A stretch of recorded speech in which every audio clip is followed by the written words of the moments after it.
Hi, welcome to my channel Mostly Knitting. I'm Tash and I'm recording on Thursday the 18th of May 2023.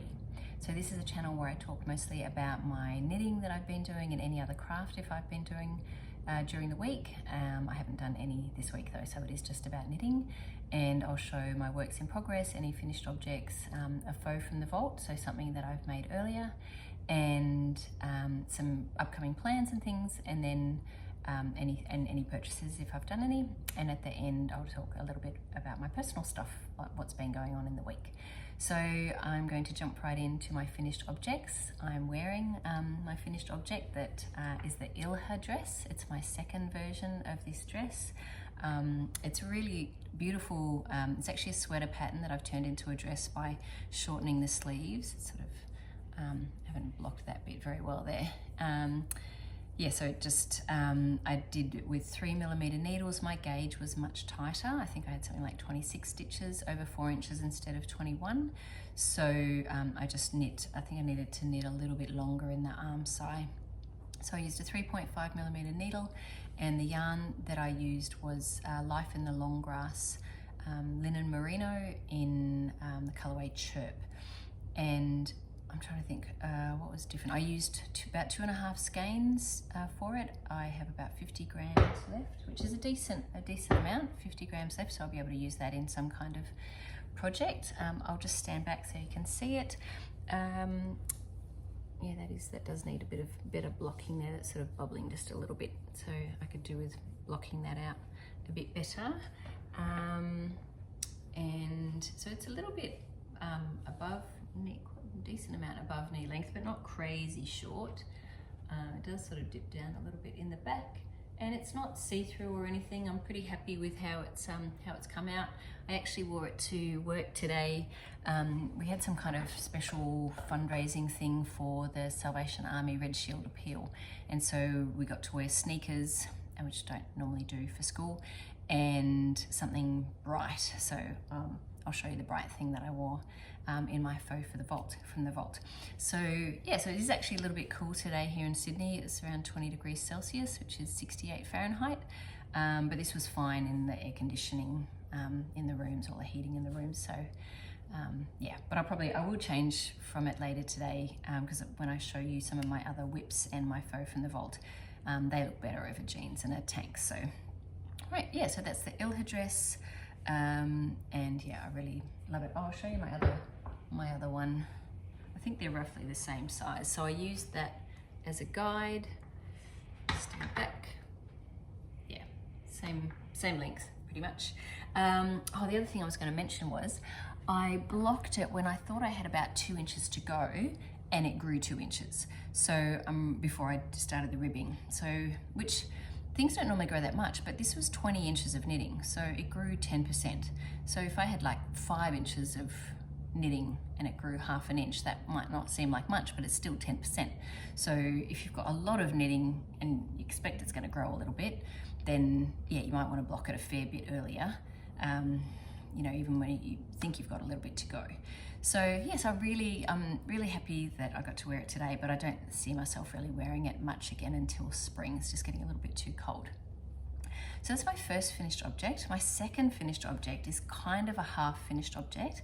So I think I showed last week that my daughter had this hat that I'd made her, and it's not a set, I mean, I've got the, do I have the set notes? I'm going to put the set notes on Ravelry. It's not a set pattern.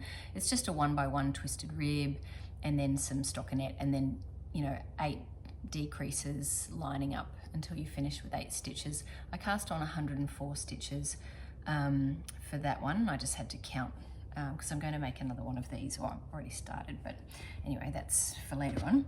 Anyway, so she had one, I think I showed you, she had one mitt, and the other mitt was moth-eaten, or had been attacked in some way. So I made another one with the same needles and the same number of rows, but look how different, look how much bigger. It's crazy. Because this has been worn so much, it's stretched out, so you can see that, oh, I don't know if you can see very well. It's way, this one's way wider. This one is way wider than this one. And it's even faded. And you can see that the ribbing is stretched out, which is fine. So if I had enough yarn, I would have just made 2 mitts, but I didn't. So this one used just over 4 grams of the mohair, and that's my limiting factor because I only have like 3 and a bit, like maybe 3.5 grams, and this used about 4.1, so I definitely don't have enough of this, which is a bit of a shame. So that was the really beautiful Shibui silk cloud, which unfortunately Shibui don't make yarn anymore. But yeah, I really loved that yarn. So if you can ever get your hands on some from D-Stash, it's worth it. So I'm just hoping that she'll feel comfortable at least enough wearing the 2 of them at the same time. Given that she wore the moth-eaten ones, I reckon she'll be all right wearing those 2 together. And then eventually this one will stretch out and fade, similar to this one. And she's also asked that I make some in black, so you'll see more of these coming up. Right, so they're my 2 finished objects. The next thing, I like to do my new works in progress to start with. So the new one is, right now, is another one of those hats. So because I had the hat, I was able to count, because I didn't make any notes at all, I was able to count. This is just gonna look like a black blob. Well, that doesn't look too bad. Yeah, still not great. It's a 1x1 twisted rib. Yeah, I mean, I don't even know why I bothered with a twisted rib. You can barely see it. And then it'll be stockinette for a while. So I'll just knit it to the same proportions. So that the ribbing was on a 3mm needle and the stockinette is on a 3.5. And then I'll do the same, 104 stitches. I'll knit it up to whatever. I did make a note. I'll mention it, I'll put it down below, how high from the cast on edge when I start the decreases. And the way I do it is I split it up into 8 sections, and I do, you know, sort of knit 2 together and then knit to the next section, knit 2 together, knit to the next section. And I decrease every other row until I get to about 40 stitches, and then at that point I decrease every row just to finish it off, get down to 8, and then thread the yarn through and tie it off. So yep, I don't really like working with black yarn, and so it's black yarn and it's held double. So I'm using what I think is the myak, M-Y-A-K yarn. It's black, and I think that's what it is. I have to ask my aunt. And the Rowan Kidsilk Haze in whatever color they call black. Maybe they call it black. So those 2 together. And I've got plenty of yarn. So, and I think, I know, I'll make some mitts the same as well. If Mia would like that, you know, I think that would be, she definitely wants black. So that's my new work in progress, but it's not getting heaps of, I'm trying to knit on it during the day rather than in the night, 'cause it's just a bit too hard. Even though like it's just stockinette, it's still, I've got 2 strands, and yeah, I still like to occasionally look down and see what I'm doing, and if it's dark and it's black. So yeah, that's kind of daytime knitting. The other new work in progress, so exciting, is the Cumulus tee. So that's in, I'm on a 3mm needle, knitting for Olive in the pure silk in the colorway Ballerina. And I did a swatch, and I'm happy with how that's going. So it's really just stockinette. It's a bit hard on my hands. Like silk and cotton don't have a lot of, and linen don't have a lot of give. And obviously I'm knitting and purling at the moment until we join in the round, because it's quite a deep V-neck. I'll be working back and forth for a while. Purling is a bit harder on my hands. Knitting with plant-based fibers that don't have much give is also hard on my hands, so I do have to break this up a little bit, which is hard because I'm really liking it and I just love the color, and you know, new and shiny, like I want to make it. Yeah, so, and this is part of our knit along, which I'll talk about in a little bit.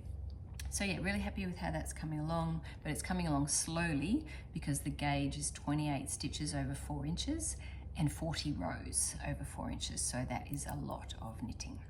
Right, so they're my 2 new works in progress.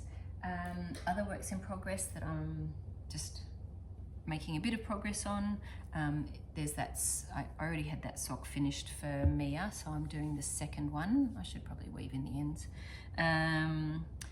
And I'm past the toe, And similarly, I find sock knitting a bit hard on my hands, so I kind of just like to do a little bit at a time, not too much at one point. So I'm definitely past the toe, and I like doing a second one because I just know exactly how many rows I have to do. Same with sleeves, right? Like the first sleeve is a bit of a pain. Is it long enough?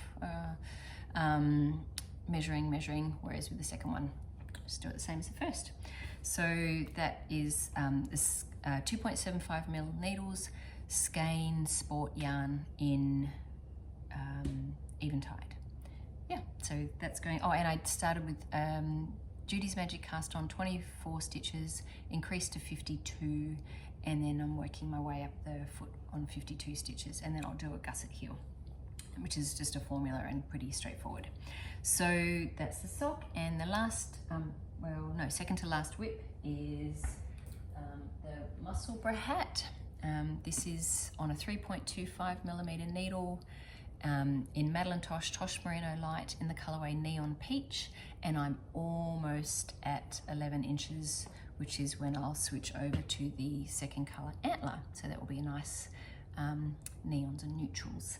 So yeah, I'm excited about that one. I might actually wear this one, keep it, see how it looks. And so the last work in progress is Ranunculus, and I will change and put jeans and a tank on so it's a little bit easier to see. Right, so my last work in progress is Ranunculus. This is my second version, and I'm using Julie Asselin Anatolia in the colorway Clementine. It's this really beautiful orange. It's so pretty. So I've got plenty left. I've done one sleeve. I haven't blocked it yet, so that's I think that will be like bracelet length. It'll probably grow a little bit, but not a lot. I like where it sits, sort of just at the kind of the top of these jeans are a little bit low-waisted, but it still works okay over a white tank.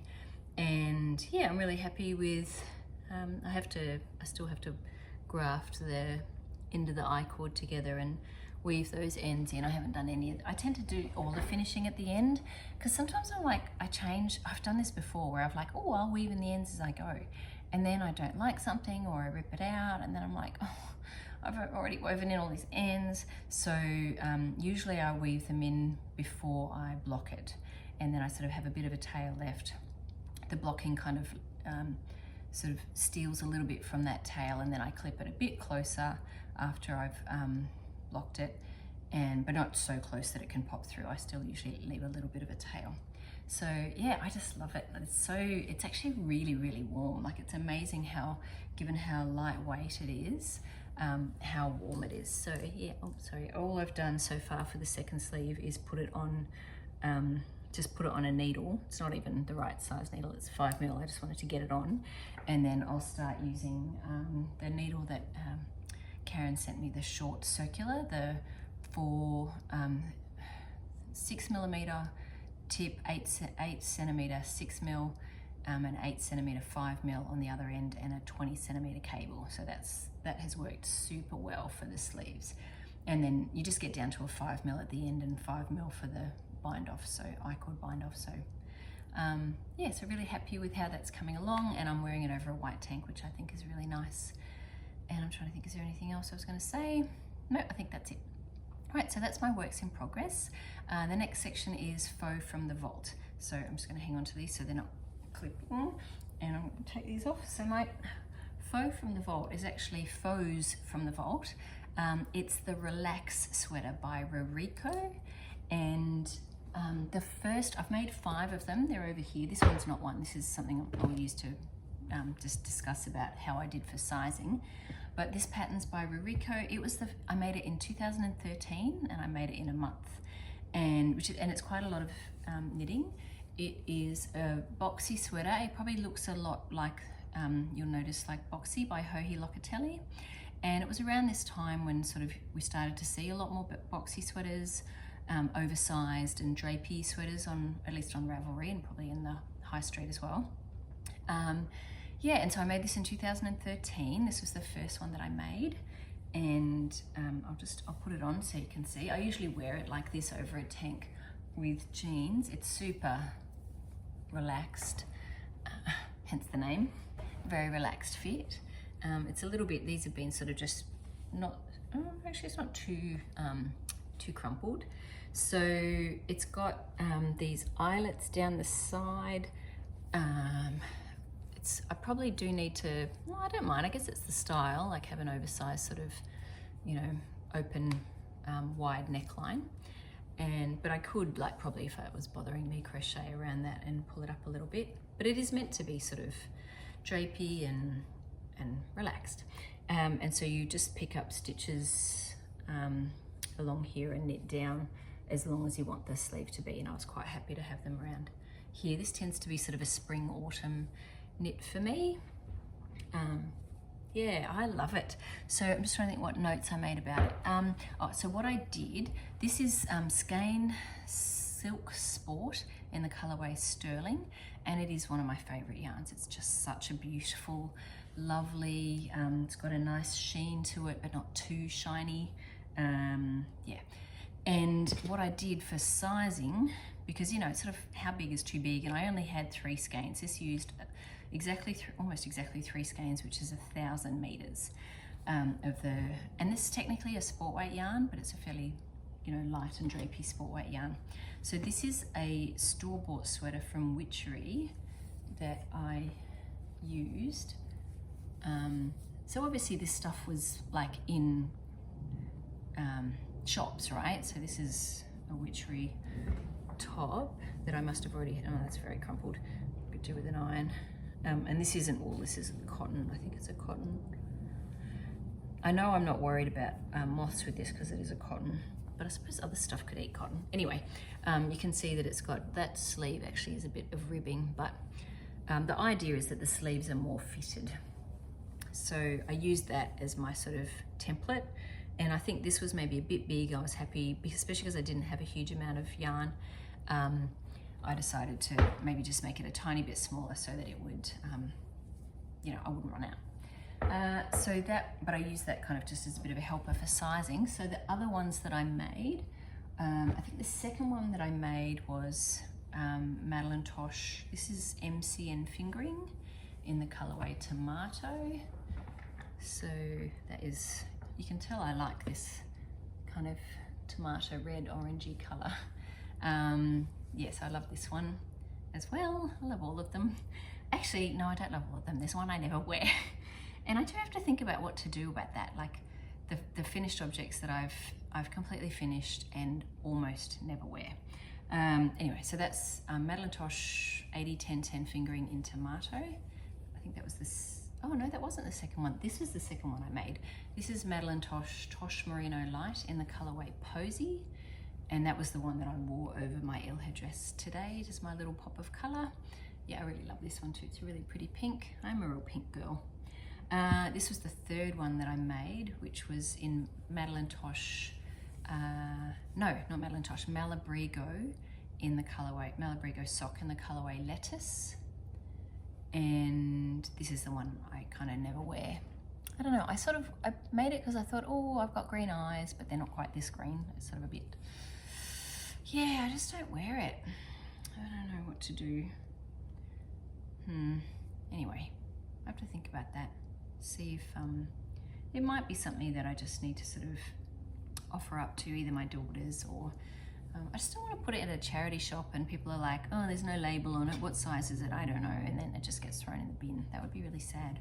So I have been to knitting retreats before.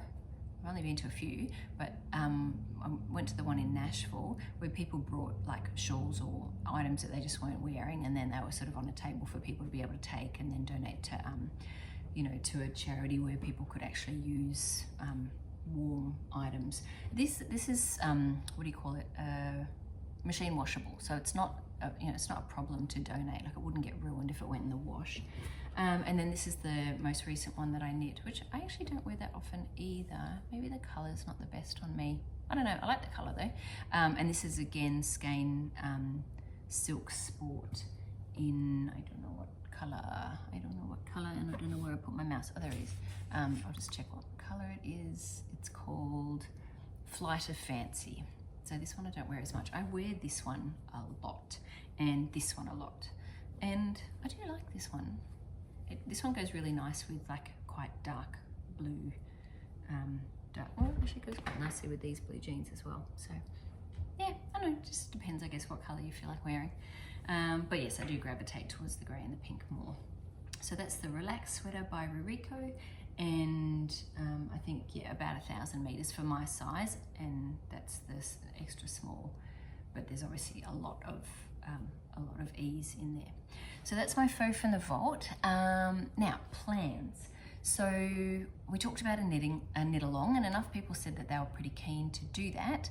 So I sort of floated the idea of a PetiteKnit / MyFavoriteThings knit along, but I thought just to expand it out a little bit, that's my first one, it could either be a PetiteKnits knit or a MyFavoriteThings, or any project or pattern, any pattern that I've either mentioned or shown at all in, you know, in my videos. So whether it's a faux from the vault or something I'd like to make, or just any pattern that I've mentioned. So those two pattern designers plus any of those. So Ranunculus would work, or the olive sweater would work, or even just the moon set tee that I talked about last week. Anything that any pattern I've referenced. So hopefully that's open enough and for a lot of them, especially if they're ones that I've already knit, it means I can actually help out. So if anyone gets stuck on it or they don't understand the instructions, then if I own the pattern, I guess I don't own every PetiteKnit pattern, and I don't own any of my favorite things patterns yet. But maybe once I've bought like the camisole one, I'll get an idea of how the patterns are written and might be able to help out if anyone's stuck. Right, so that's that is the sort of plans. I'm just trying to see if there's anything else I was going to mention. No, I think that's it. All right, so that's, oh yeah, I will put down though for the knit along, the hashtag, and I'll put it down here, will be for Instagram or whatever, mostly knitting YouTube KAL, K-A-L. So mostly knitting YouTube KAL.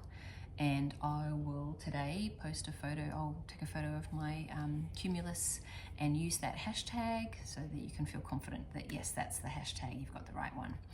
And let me think what else. Oh yeah, I'll do some prizes. So it's too expensive for me to ship yarn to anybody from here, but I thought maybe I could just gift Ravelry patterns if you're on Ravelry. If not, I mean, see, my favorite things aren't on Ravelry, but I'm sure there's still a way for me to gift a pattern. Yeah, so I think that might, maybe for my first one, maybe 3, and it would just be like, I'd use the Instagram, whatever, people posting their photos and, you know, all the different users, and then just random. Yeah, so, oh, and dates.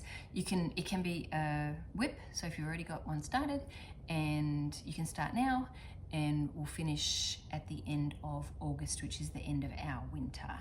And we officially start spring on September the 1st. I know some places talk about starting on the 22nd, like around there, but anyway, we talk about it starting on the 1st of September. So, so yeah, just finished and photo up by the 1st of September, and then I'll do prizes.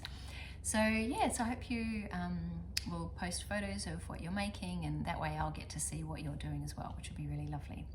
So that's it for all of the knitting content. I haven't done any sewing or crochet or anything like that. That probably, again, will wait until next holidays.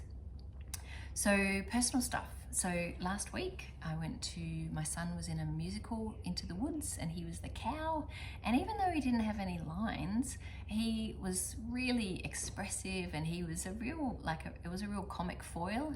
He was really funny, so it was, he wasn't in it as much in the second half, but yeah, the whole thing was really lovely. And one of my students at school, her sister was the witch, which is one of the main roles, so it was nice to see, you know, it's just community, right? It's nice to be there, to see other kids. And my son, Zach, he's in a little group of, he has lots of other friends, but he's got this core group of 6 that they've been, 6 boys, including him, that have been friends since year 7. and he's in year 10 now. And so all through COVID and all that sort of stuff, and they've really been there for each other. And so they were all there watching on the Saturday night when we went, and yeah, it was really good. He was really tired by the end of it because they had performances throughout the week, and he's got so much schoolwork to catch up on. Yeah, so that was really fun. And then on Mother's Day, I went to church with my mum, and then she came over for like a yummy dinner, and they took this photo of the two of us. They had like a little photo booth, which was really lovely. I was wearing my sorrel, and my mum's wearing a Pebble Beach shawl that I made for her a few years ago. And so that was Sunday, and just normal school stuff, Monday, Tuesday, and then, oh my goodness, yesterday. So it was my day off, and I was like, I'm just gonna, you know, get organized and tidy the house and do all these jobs. And then my son texted me and said he was having chest pain. Now he's okay, so I want to say that straight up, he's fine. But they were really, we live about a half hour drive from his school. And he was getting really in a lot of pain. They were getting really worried. So they called an ambulance and took him to the nearby hospital. And I went and met him at the hospital, and that was really, really hard for me because it was the same hospital where my dad passed away 3 weeks ago, and I just wasn't ready to be back there. Like, it was a completely different section. It's a pediatric ward, but just sitting beside the bed, and it was really, really hard. And I just was like, why? You know, I mean, obviously I'm just so relieved there's nothing wrong with him, but it was just really emotional. And of course I was scared for him too, chest pain, and yeah, so anyway, he's fine. They don't know what it was. It's probably a lot, like it could be stress, and they thought it was muscular, and yeah, and obviously he'd missed a lot of school, and he was trying to catch up, and I think he was a bit stressed. So anyway, we'll just keep an eye on him and take him to the GP and get see a specialist if it comes up again. But he's back at school today and he seems all right. But yeah, that was rough. And of course, whenever you go to the ER, you're there for like hours. And then my husband came and took over from work, but it was just, yeah, I was really just low after that. So, and so that was yesterday, but he's back at school today, and I was back at school, and you know, I took it a bit easier this morning. Normally I go into Extension 2 Maths in the morning, which isn't my class, but I'm planning on teaching it next year. So I sort of go in and sit in, and I was like, you know what, I need to just sleep in a bit, and I went for a run, and so I'm feeling a lot better now. So upcoming though, some good stuff happening. I turn 50 on Saturday. I will turn 50 on Saturday. And I'm just gonna go out for Chinese with my mum and my husband and the kids. And I'm not doing anything big on the day. I'm not really into big parties. I did a big one for my 30th, and I found it really hard because people I hadn't seen for ages were all there, and I was like, I want to talk to you, and I want to talk to you, and I felt like I just didn't have enough time with everyone. So I'd rather just have dinners with friends to celebrate, and then a dinner with the family on the night, but still do things like celebrate it, or just at different times with friends. And also I'm going to my mum and my aunt and I and Beck and hopefully her mum, we're going to go to the Bendigo Woolen Mills festival in, I think it's mid-July, so the 14th to the 16th of July, and that's like about an hour and a half out of Sydney. So yeah, the three of us are going to, and I think we're talking about going to Melbourne first for a couple of days, and then going to Bendigo, and then after we get back from Bendigo, I'm pretty sure I'm going to do a 4-day cruise, hopefully with another friend. If not, I'm still going to do it by myself, because that was one thing I really noticed yesterday when I was driving. Sorry, an alarm went off on my phone, and then it stopped recording, and I didn't realize it had stopped recording, so I was talking to nothing. So I'm just finishing this off a couple of hours later. So yes, my plans coming up is to go to Bendigo to the Sheep and Wool Festival mid-July, and hopefully a couple of days in Melbourne before, and go to Sunspun Yarns. They have a lot of nice yarns there that I'd like to try out, or at least see and squish. A lot of the, what are they? Like Bichet Bouche, the cashmere one, and the lamb's wool one, and a lot of Isia yarns too. So just would like to go visit that shop. And yeah, just to be in Melbourne for a couple of days, and then when I get back, go on a cruise for 4 days just to Moreton Island. So a friend of mine from work and her daughter is already going. So yeah, I thought I might do that as well. So some nice holiday plans upcoming, although that's not for a while, that's not till mid-July. But it's nice to plan these things and have them to look forward to. All right, oh, there was one other thing I was going to ask actually. Oh no, I'll save it for next week. Just some, I was thinking of trying some Sanders Garn yarns, and I just was going to ask if anyone in Australia, because people might not still be watching now, so I'll repeat this in the next video, but wanting to try Sanders Garn Lina, I think that's how you call it, Lina, and I just don't really know where to buy it from, like what shops overseas would be a good retailers to buy from in terms of shipping to Australia. So if you're watching this and you have any experience, I'd love to hear from you. Otherwise I might just repeat it again in the knitting content of next week's video. Right, I probably forgot something, but it doesn't matter. I'll be recording again in another week. So I hope everyone has a great week, and yeah, if you haven't already, if you can like and subscribe, that would be lovely, and I'll see you next week. Thanks, bye.